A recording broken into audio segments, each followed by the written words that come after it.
aging. Vieillissement. De trouver un type de vieillissement dans le visage des gens, la peau des gens, la façon dont une personne de 60 ans, 70 ans apparaît.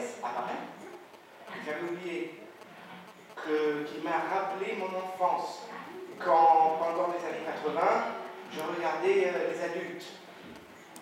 Et qu'est-ce que ça veut dire ça? Vous mettez deux photos à côté, ça peut sembler un peu cynique, hein, mais je parle par image, par figure. Vous mettez deux photos à côté, deux personnes de la même extraction sociale, deux professionnels, une personne de 70 ans d'Europe de l'Ouest, une personne, même année 2016, de 70 ans, même extraction sociale de l'Europe de l'Est, certains pays de l'Europe de l'Est qui sont encore en train de faire leur effort.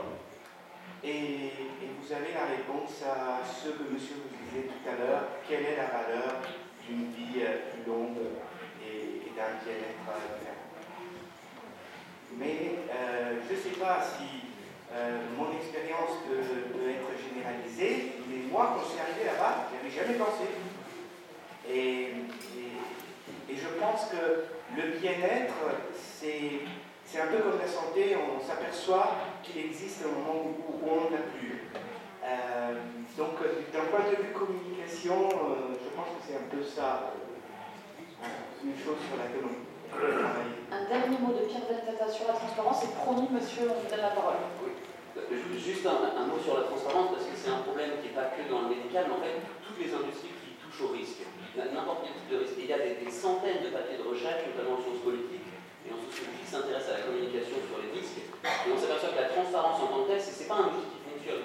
Pour toutes les raisons que Stéphano a évoquées, en fait. On a énormément de biais cognitifs qui font qu'on a du mal à comprendre de toute façon ce qu'on nous dit. Donc, en fait, la transparence peut même être contre-productive. Si vous demandez à des laboratoires, envoyez-nous tous vos papiers, c'est ce qu'ils ont. En fait, pas les laboratoires, mais à chaque fois que l'industrie a été ciblée, c'est ce qui s'est passé, elle envoie et elle vous met sur Internet tout. Parce que de toute façon, si vous avez 6000 pages à lire sur un risque, vous ne comprendrez rien et ça ne marchera pas. Et les gens vont avoir juste des idées exactement opposées. Donc, c'est pas du tout productif. C'est pas dans la transparence que la communication sur ce qu'on a décrété qui est correct, de préférence avec une commission où on va avoir des gens qui sont nos adversaires, mais il va falloir communiquer et être capable de synthétiser les grandes infos, les sélectionner, et d'une certaine manière, il faut les prémâcher, parce que fournir toutes les informations nécessiterait qu'il n'y ait que des experts qui sont en face. Trop de transparence tue la transparence. Monsieur. Marcel Desaviers, je suis médecin, et ma question, elle rejoint finalement celle de monsieur Bellet. On a l'habitude de dire que les Américains, les citoyens américains, payent une partie du médicament des Européens. Celle des pays du tiers-monde, mais aussi des Européens. Si demain, après l'arrivée de Trump à la présidence, les prix des médicaments étaient challengés, baissés d'une certaine manière, est-ce qu'on paierait, nous, en Europe, nos médicaments plus chers? Merci. Une question au fond de la salle. Est-ce que vous pouvez vous lever et vous présenter, s'il vous plaît? Oui. Bonjour, Stéphane Roch, directeur général de Médecins sans frontières et auparavant dirigeant dans les maladies rares et les biothérapies. Et je m'exprime en tant que citoyen et impliqué dans le débat et aucune des autres étiquettes. J'ai trois remarques. La première sur les coûts de R&D et pour compléter ce qui a été dit, je pense qu'on ne peut pas prédire évidemment, et je pense qu'il faut que dans le narratif également de ce que vous exposez et des pharma, tout ce qui est nouvelle technologie, tout ce qui est screening, tout ce qui est biomarqueur demain vont probablement avoir un effet sur le coût, probablement. Deux remarques. Je suis d'accord avec tout ce qui a été dit sur il n'y a pas de marché, mais ce qui m'amuse en général, c'est qu'on s'arrête à cette phrase, il n'y a pas de marché. Mais il n'y a pas de marché, pourtant il y a des profits importants, pourtant il y a des investissements importants. Alors comment on régule ça? Et quand vous évoquez le risque sur la durée et l'actionnaire qui doit s'investir, moi qui n'ai pas de quiproquo, il faut du profit, on a besoin de l'industrie et c'est clé. La question c'est que si l'industrie est à ce point risquée qu'elle requiert des taux de retour sur investissement élevés, puisque c'est ça le paradigme, pourquoi expliquer qu'une des très grosses pharma, par exemple, met sur son site web le fait que c'est la 22e année consécutive de hausse du dividende? Là, je ne perçois pas trop la logique de risque qui expliquerait un retour sur investissement élevé du capital. Ça, c'est la première question. Remarque, commentaire. Et la seconde, c'est par rapport à la structure du PNL de la pharma. puisque dans tout autre marché, je m'interdis à ces questions en tant que consommateur et citoyen. J'achète, j'achète pas, et le PNL, il est fait comme... Et comme il n'y a pas de marché, je pense qu'en tant que citoyen, on est assez pertinent et autorisé à s'interroger au PNL de la structure. Et vous le savez tous dans cette pièce, l'investissement R&D des grosses pharma, je ne parle pas des biotech, des grosses pharma, c'est de l'ordre de 10-12% du PNL, là où les dépenses de marketing sont de l'ordre de 35 à 45 points. Comment expliquer qu'on revient toujours sur les coûts d'investissement, mais pas sur la structure différentielle du PNL? Je crois que ça fait un bon stop de questions. Je crois que sur la profitabilité apparente, parce qu'il faut se méfier aussi de l'analyse économique que l'on fait, et parce que si on prend les entreprises américaines, en général, elles ont tendance à faire beaucoup de rachats d'actions pour pouvoir en fait réduire la base en fait, d'actions sur laquelle le profit est distribué, ce qui permet de faire monter en fait, la rentabilité apparente. Donc il y a un effet, il y a beaucoup de questions qui sont dans votre commentaire, il faudrait vraiment faire une analyse très poussée. Sur la rentabilité et l'augmentation, il faut voir plutôt, je pense, des chiffres bruts que des chiffres relatifs par rapport au profit.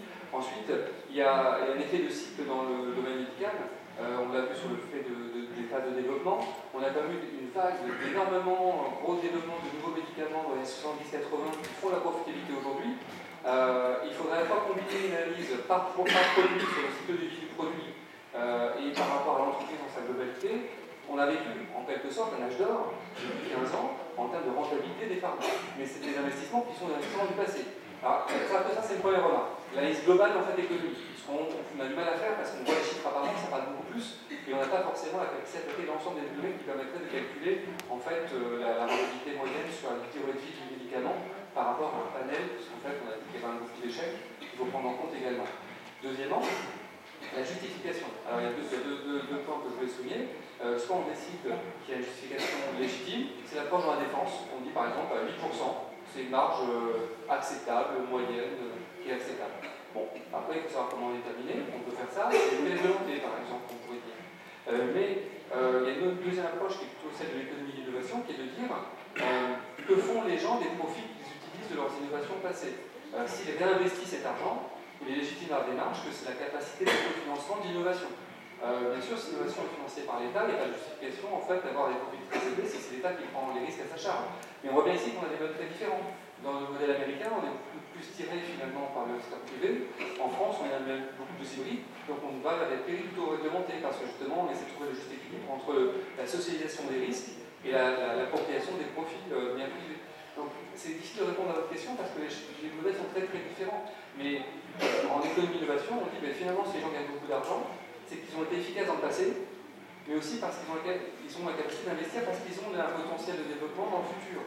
Et là, c'est une vraie question. Que font les entreprises pharmaceutiques de cet argent? Est-ce qu'elles donnent à leurs actionnaires, et donc elles n'investissent pas dans le futur, ou est-ce qu'elles réinvestissent, que ce soit directement dans la recherche, ou dans le rachat d'entreprise qu'elles vont pouvoir développer, comme ça a été le cas des biotech depuis 20 ans. Et c'est extrêmement complexe. Je pense que chacune de vos questions mériterait des heures d'analyse assez profonde. Pierre Vendata, rien à ajouter. Les médicaments en Europe peuvent-ils augmenter? La première question, le prix des médicaments peut-il augmenter? Ça, il faut poser la question au groupe pharmaceutique américain. C'est la stratégie marketing, mais... En fait, je ne peux pas empiéter là-dessus parce que ça va être le speech le plus long que vous allez avoir dans la deuxième table ronde et qui va être fait par Émilie. Donc je pense qu'elle va vraiment répondre à toutes ces questions-là. Donc je n'ai pas envie de lui voler du temps de parole et je pense qu'elle est mieux placée que moi de toute façon pour en parler. Bien. Est-ce que d'autres questions ou des mains qui se lèvent? Oui. Bonjour, Audrey Lemay, entrepreneur, je pense citoyen lambda. J'aurais une précision et deux questions à vous faire. Donc, dans un premier temps, bien évidemment, je vous remercie d'être là. Merci tous. Concernant l'industrie militaire, vous avez dit que c'est une industrie comme les autres. L'industrie militaire n'a jamais eu vocation, du moins c'est mon avis, quel que soit le pays, à faire de l'argent. Et uniquement à rembourser justement les investissements. C'est une industrie très particulière. Voilà. En général, là où on voit les bienfaits, si on peut dire ça comme ça, je prends l'exemple d'Internet, je veux dire, c'est deux chercheurs, un français en France, technologie militaire, vendue aux Américains, on sait ce que ça devient un petit peu après. Bref, l'industrie militaire, c'est pas pour moi comparable, pas pertinent de la comparer avec l'industrie médicale. Ça, c'est un premier point, c'est la remarque. Ma première question, justement, j'aurais tendance à penser que l'un des problèmes en France, pour ne parler que de mon pays, concernant justement ces coûts et ce marché, c'est la relation de confiance qu'il y a entre le triptyque patient-citoyen, on est tous un peu patients, on prend de l'aspect GIC, enfin voilà, le triptyque consommateur, industriel et, j'aurais tendance à dire, politicien. Et à mon avis, la confiance, si vous voulez, est un facteur qui coûte extrêmement cher. Et je vais prendre un exemple tout simple. Si demain on avait vraiment confiance pleinement, ce qui est en période électorale, ce qui est actuellement en France, si on avait pleinement confiance dans les politiciens qui nous dirigent, j'aurais tendance à dire que Marisol Touraine demain me dit il est préférable tout de même que vous consommiez plutôt ce produit-là. Je veux dire, ça ne me dérangerait même pas qu'un politicien me dise tel laboratoire il n'est pas très grand, mais on a confiance en lui. Et j'aurais confiance. Et donc indirectement, ça permettrait justement non pas d'induire en fait les investissements en laissant les industriels et les scientifiques, c'est-à-dire que le marché on le ferait vivre parce que la première personne qui construit ce marché-là, c'est le consommateur. Voilà. Alors ça c'est ma première question. Ne pensez-vous pas que la confiance soit justement l'un des enjeux du XXIe siècle dans les industries de la santé, que ce soit en France ou dans le monde? Et ma deuxième question reste un petit peu dans le même domaine, c'est-à-dire qu'en France, depuis les années 2000, on a construit quelque chose qui s'appelle la TNT. Donc en fait, on a construit un réseau, pour dire parallèle à Internet, dédié justement à la télévision, avec les avantages qu'on connaît, peut-être certains inconvénients, enfin voilà. J'ai une pensée, je fais un clin d'œil à la quadrature du net d'ailleurs, qui se bat pour les flux privilégiés, c'est un des enjeux d'Internet concernant les points.